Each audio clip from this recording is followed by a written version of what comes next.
Welcome to SmithWeekly Discussions, an occasional program for our readers and listeners of SmithWeekly Research. Please note this program is a private discussion, and everything contained herein is for entertainment and educational purposes only. With that, we hope you're in a comfortable position, along with your favorite beverage, to enjoy the discussion. Before we get into our discussion today, we want to say thanks for questions coming from our audience at SmithWeekly, including Gordon S., Andy J., and Paul M. We've got David Terry joining us today. David is Director of Golden Arrow Resources, a Argentina and Chile gold, silver, copper focused exploration company advancing a number of projects in both countries. Golden Arrow also has a 25% joint venture interest in the Puna operations in Argentina, which include Golden Arrow's Chinchillas silver, zinc, lead discovery. The company is listed on the Toronto Venture Exchange under the symbol GRG and also on the US OTC markets under the symbol GARWF. Mr. Terry, welcome to the show. Thank you, Andrew. Very pleased to be here. So, David, you're quite busy as a geologist, kind of running around in the natural resource sector. So, kind of give the audience your background before you came to Golden Arrow, and give us some highlights of your career going back, and then also give us maybe some failures and some lessons learned during your time in the business. Oh, okay. Well, as you pointed out, I'm a geologist. I went to university in University of Western Ontario and took geology. Started working as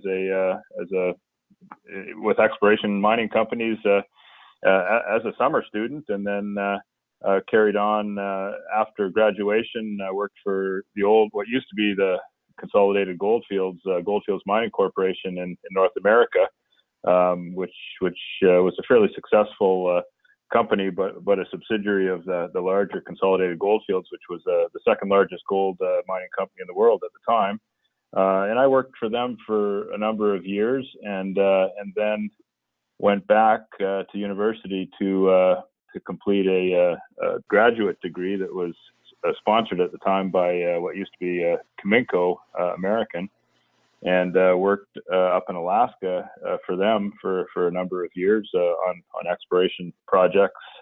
And then after I finished that, worked for Hemlo Gold, which was a subsidiary of Noranda at the time, for a period of time, and then Westman Resources, which was a medium-sized mining company operating a base metal mine in Vancouver Island, and it acquired the Lomas Bayas porphyry deposit in Chile. And had several other projects in the Americas, and worked for them for a number of years till they were taken over by Boliden, Swedish mining company, and continued working for them in Mexico, Sweden, South America, and then I spent several years as a regional geologist with the BC government, and then got into the junior sector, and I've been working with the group, the Grosso Group, which Golden Arrow is a part of, for since the early 2000s, and been involved with Golden Arrow as a director since 2004 when it was formed. Okay, so that's kind of my background, I guess. In terms of successes and failures, I mean, Golden Arrow itself has been involved in several significant discoveries. The Navidad project back in the early 2000s, and Chinchillas itself in 2012. One of the other group companies, Blue Sky Uranium, has really discovered a significant uranium-vanadium district in Patagonia, and just released a maiden resource estimate about a year ago now, and just this past February has put out an initial preliminary economic assessment and updated resource estimate for its Havana uranium vanadium project in Patagonia. Okay, and David, tell us, kind of give us a feel for as a geologist looking at these projects and looking at the results and just kind of poring over the situation. How do you kind of separate out the crap, if you will, and really hone in on the good projects? How do you kind of go about that, if you can give us a flavor for that? Well, yeah, that's a very good question. It's something that we spend a lot of time doing, and obviously, reviewing a lot of projects and results from projects that you're working on. It's very important to try to separate the wheat from the chaff, and a lot of it's probably based on experience. When I look at these things, I always try to approach them from, if a number of things went right for this, would you have something that would have economic significance, and sort of work backwards from there. But a lot of it's sort of trying to apply potential things to a set of information that's not whole, and trying to envisage what could be there, and how to go about testing whether or not that's the case, and trying to determine when it's time to stop and move on to the next one. So it's you're always prioritizing, and trying to trying to evaluate what the best use of your time and money is. Yeah, absolutely. And I think in this sector, and you probably being around for such a long period of time with the quite a realm of experience, there's a lot of companies out there, especially in the junior space, that come across something, it turns out to be a piece of crap, and somehow they spin it, fatten it up, put some lipstick on it, and keep trying to do something with nothing. And it certainly works for a while, and it certainly you're able to milk it out, if you will. So it's really interesting that you have the companies that do that, and then you have companies that say, hey, this isn't working. Let's move on and focus on another place where we can create value. And so I think that's something that is a dilemma that continues with the sector. So looking at the sector as a whole, what's your take on the natural resource business at this point, specifically with regards to the state of precious metals and base metal markets? Well, I mean, I think that in terms of the precious metal markets, I'm not an expert in predicting what's going to happen with the price of gold or silver. I mean, I think there's a lot of good, a very good case for stronger gold and silver prices going forward. But it's certainly certainly improved a little bit, just even since the end of last year, I think. But in terms of the junior sector, there's still a challenge with many companies in access to the necessary capital to implement their business plans and move things forward.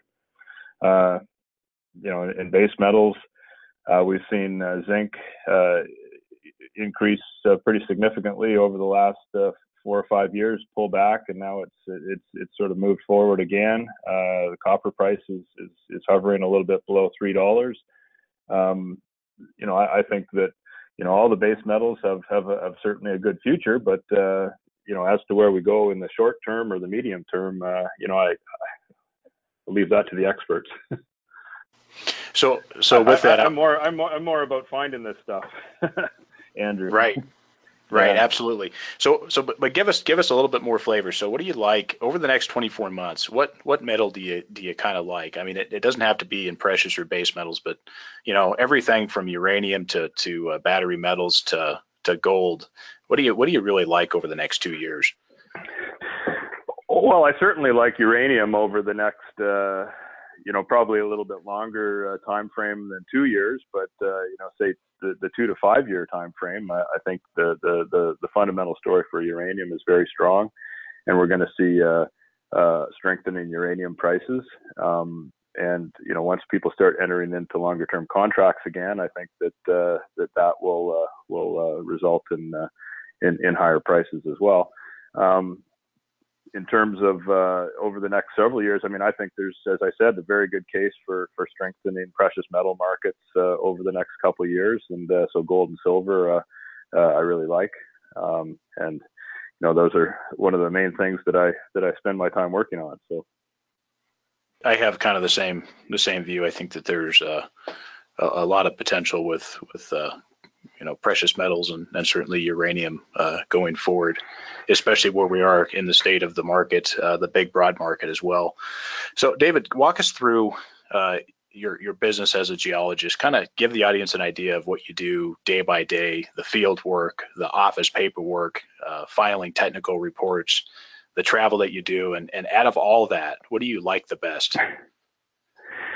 Well, at the end of the day, I like getting out in the field and looking at projects and working on projects. I do spend a lot of time doing other things as well. Going around and telling people about the companies and projects that I'm involved with.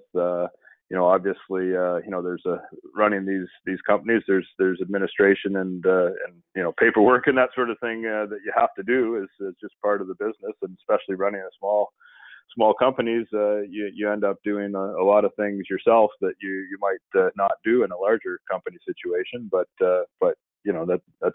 that's part of it, and certainly working for the smaller junior sector companies is a lot more exciting and personally rewarding, I think. And I've worked for both, large companies and small companies, and certainly I prefer doing what I'm doing. But yeah, I mean the best is getting out and seeing projects and evaluating things and helping to guide the work programs that are going on. And as a geologist, the more things you see and the more different styles of deposits and variants on mineralization, that helps you going forward in your work and career to make good decisions on things you work on in the future. So let's move on to Golden Arrow. Give the audience just kind of a brief overview of the company, the share structure, the approach to compensation of the management team, and how management is aligning themselves with the shareholders at these price levels. Well, Golden Arrow, in terms of share structure, we had around 102 million shares outstanding. We've just completed two tranches of a financing in the last several weeks, and so I think it's around 114 million shares outstanding right at the moment. We pay a lot of attention to trying to minimize dilution as much as possible. In fact, one of the things that we did to fund the work on our Chinchillas discovery was we had a royalty on a operating gold mine in Argentina that went into production in 2009, and we monetized that royalty back in, I think, around 2010, and funded a significant amount of the exploration and development work on our Chinchillas project with no dilution to shareholders through the sale of that royalty in a very tough time in the junior exploration market. So we're very cognizant of that. Between the insider group, friends and family, a very significant amount of the stock is held. So there's no doubt that the management and close supporters of the company are very much aligned with other shareholders of Golden Arrow. And in terms of the other question, I think was compensation. I mean, obviously, we try to be in line with the industry compensation levels. We obviously want to attract the best talent, but we're focused on creating shareholder value. Yeah, I think that's notable. And with regards to compensation, the stage of the company that you guys are today, where you have, which we'll chat about just in a moment, where you guys are seeing some cash flow coming in from Chinchillas, is you guys are in a kind of a unique position going forward, assuming that SSR can keep that going, which they seem to be pretty capable of doing that. So on that kind of brings me into the next piece here. Explain for me the arrangement with SSR Mining, the Puna operations, and of course the associated deposit. Give us the operational status, given that it just started up. Kind of tell us where we are in the ramp up, and let's go from there. Okay, we entered into this option joint venture agreement with what was Silver Standard at the time, back in September of 2015, and basically completed a pre-feasibility study, which they based their decision to exercise the option on, and the subsequent joint venture that was formed after March of 2017. Made the decision to move forward into I guess construction, if you want to call it that. Basically developing the joint venture. So basically, we're participating 25% partner in Puna operations, with SSR owning this other 75% and being the operator. The capital cost, which was estimated to complete the integration of the Chinchillas discovery with the Pirquitas mine, was $81 million, and so we were responsible for 25% of that, and we've been able to fund our parts of that up until now, and we've also included in our part of that, we've taken out a line of credit with SSR that will be paid back to them in the future, but we maintain our 25% interest, and basically how it works is that Puna has a board of directors, and when they declare dividends through from cash flow, positive cash flow out of the operation, then we'd receive our part of that at that time. What about the attributable production? Do you guys get a piece of that? And where are we at as far as the operation, as far as where we are with production levels? They started trucking ore from Chinchillas to Pirquitas in July of last year, and continued fine tuning and ramping that up, and transitioning away from processing stockpile material that had been pre-existing at Pirquitas over that last half of the year. And commercial production was declared on December the 1st of 2018. So in that last quarter of 2018, there was about 1 month of commercial production where they were trucking ore at almost 3,900 tons per day, which is almost up to the 4,000 tons a day that was targeted in the pre-feasibility study and is the ultimate plan.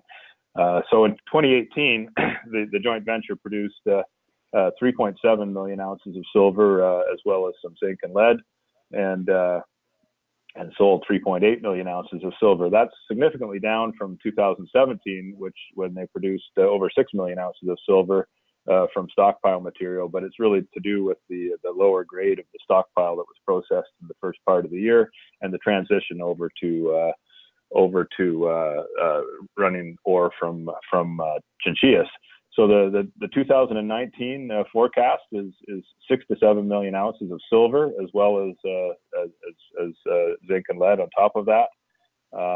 The cash cost forecast that the operator put out in January is $8 to $10 per payable ounce of silver, and so that's the information that we have in terms of the forecast for 2019. Okay, and of that 25%, where does that 25% come off? Is it off the bottom line, or how does that kind of work? Well, it's a joint venture, so the Puna operations, which is the holding company which owns these assets, it will we've been contributing our share through that, and then as positive cash flow comes out of the mine, that will be accumulated in Puna operations, and when the board of directors declares a dividend, then we'd get 25% of that dividend coming up to Golden Arrow. Okay, and does that dividend come like once per year or once a quarter, or how does that work? It'll be determined at the time. Okay, it all depends on the cash flow and any other capital requirements and that sort of thing. So do you guys are probably looking at that pretty hard. So how does that the expectation of maybe some of those funds flowing over to Golden Arrow? Do you guys kind of see that as really taking care of some of the expenses at Golden Arrow, or do you guys feel like that as time kind of goes on here that it'll be a while before you guys start to see some good flow from that, or kind of how does that play into kind of the financing side of how you guys are going to fund your operations going forward, and also contributions to that joint venture? Well, certainly, we've contributed our share of the capital to get things up and running, and we're anticipating it's still in the startup mode, but we're anticipating things sort of being up and running smoothly as we move through the year here, and so based on the pre-feasibility study, which is really what things are based on at this point, we're in that sort of transition period, and we should expect the mine to be positive cash flow later in the year, but we're waiting to see what it looks like over the next several quarters. In the meantime, as you know, we've completed a private placement, two tranches of a private placement, and raised about $3.7 million to fund our activities. At the current time, while we're waiting for Chinchillas to advance. Did I think if I looked at it right, and correct me if I'm wrong, so Joe Grosso has a pretty good stake in Golden Arrow, and so does SSR also has some shares. Did they participate in the latest placement? I don't know the answer to that. I know that they had a 5% ownership prior to the private placement. Okay, yeah, I know Joe has. I think if I recall, looking at it here just this morning, I think Joe has around a 6 to 7% ownership as well in the company. Yeah. And certainly he was a participant in the recent placement. So let's move on. Let's talk about the Indiana and Atlantida project status and the work being done to advance those. So yeah, I mean, basically, the snapshot of Golden Arrow is that as you pointed out, I think earlier in the call, it's quite a unique company in that it's got this sort of base of value in the 25% ownership of a large operating silver deposit. But we're exploration experts, and we're focused on exploration and adding value that way. SSR is obviously operating the joint venture, and so we have representation on the board, and we're integrated in that way. But we've really turned our focus back again to doing what we do best, and exploring. And after basically, I guess, 6 years of focusing on advancing the Chinchillas discovery through discovery and resource estimates and economic assessments and that sort of thing, we've focused on these acquisitions in Chile that we've announced in the fall, and we're quite excited about both of them. Indiana and Atlantida are both in the same area north of Copiapó, in an area of good mining infrastructure, many known projects and deposits, and they're both different in terms of their overall style of mineralization, but many similarities and synergies, we think, going forward. Indiana is really a gold copper vein system with numerous veins. There's been variable amounts of work on these veins, and in terms of the ones which have seen the most work to date, including surface sampling, mapping, drilling, and some underground development work, there's what would be considered a historic resource with respect to 43-101, but one that was completed using those guidelines in 2013 of 600,000 ounces of gold equivalent, comprised of a little bit more value to the gold, but pretty well equal gold and copper. And that's just on several of the veins in the core of the property. Many other veins have either no or very limited drilling and just don't have enough work done on them to evaluate whether there's resources present or not. But we think there's excellent exploration potential on the property overall. The property itself is actually permitted for production right now, and as I said, there's two declines which access these underground vein systems, which can both facilitate exploration and future development work on the properties. So basically, with Indiana, we're in the process still of carrying out surface and underground sampling and compiling all of the historical information to a three-dimensional database that we're using to help really refine our plans for an upcoming drill program. So that's what we're focused on at Indiana. Over at Atlantida, which is about 40 kilometers to the east, it's quite a large property, 3,400 hectares. Again, excellent access, good infrastructure. It was held in the past, or the main bulk of the property was held in the past by Inmet Mining and then First Quantum Minerals after they acquired Inmet. And there's been a significant amount of work done and focused on a very large porphyry copper gold deposit that they discovered on that property. There's, I think, more than 55 drill holes and very significant amount of drilling, and they've defined what is again a historic mineral resource with respect to a 43-101, but you can find it in our press releases. We disclosed it with all the precautionary language of 427 million tons of 0.2% copper and 0.35 grams per ton gold. So that's about a copper equivalent of around 0.43%. With a molybdenum credit of about 27 ppm. So that's a significant size deposit, as you know, 427 million tons. It's buried, but on either side of it, there's a significant near surface gold copper rich zone of skarn mineralization. And what we've really brought to this project when we acquired it is we negotiated mineral rights from not only the people who had the property that was formerly held by First Quantum, but also two other mineral rights holders.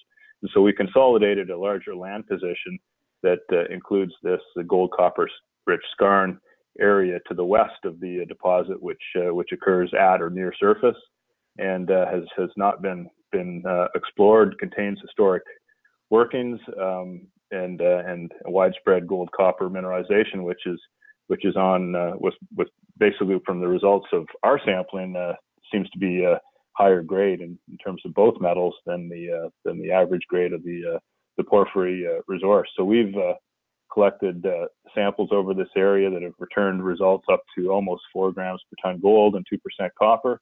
And the average of all of our sampling was 0.5 gram gold and 0.5% copper range. So that's our immediate exploration target is evaluating that area to the west of the large porphyry. For the folks who probably don't know about the acquisition, can you go back to the acquisition and kind of tell us when you guys acquired it and what you ended up working out as far as compensation for the properties? In terms of the Indiana property, it's a project that has both significant exploration potential, as I said, and also near-term production potential because of the permit and the underground workings and the work that's been done to define these high-grade vein areas. So it's a staged option earn-in type of agreement. The terms add up to $15 million of payments over 48 months, which are backloaded. The last payment is $7 million. So you would want to be in production by that time, and that's what we're focused on is evaluating and moving that thing forward as quickly as possible. the deal on the Atlantida property. It adds up to $6 million of cash payments over 4 years. And again, to earn 100% interest in the property with a back end loaded schedule. Okay, and so you guys also have some other couple other projects you're looking at. Give us kind of the plan for 2019 and 2020. Tell us what the first priority is, and kind of go down the list as what you guys are planning on doing over the next 24 months. I haven't really mentioned yet, but you pointed it out. Golden Arrow has a large portfolio of exploration properties in Argentina that it's assembled. Some of them going back to even before Golden Arrow was formed in the company that it was spun out of in 2004. And many of these projects are in the heart of some of the better known mineral belts in Argentina, and have really good discovery potential. Most of them are not as advanced as these properties in Chile that we've acquired, and that's why we've really gone out to move into the more advanced stage projects. We feel that there's a lot of good advanced stage projects available, but as we talked about at the beginning of the call, you've really got to sort of drill down and find the ones that you think you can really add value to, and that's how we came up with those two. But we do have this large portfolio of properties in Argentina. We continue to selectively advance some of these properties, but we're primarily focused with the larger part of our energy and budget on advancing the projects in Chile over the next several years. But we have been quite active looking for new opportunities as well elsewhere, and we should be having some announcements regarding that over the coming weeks.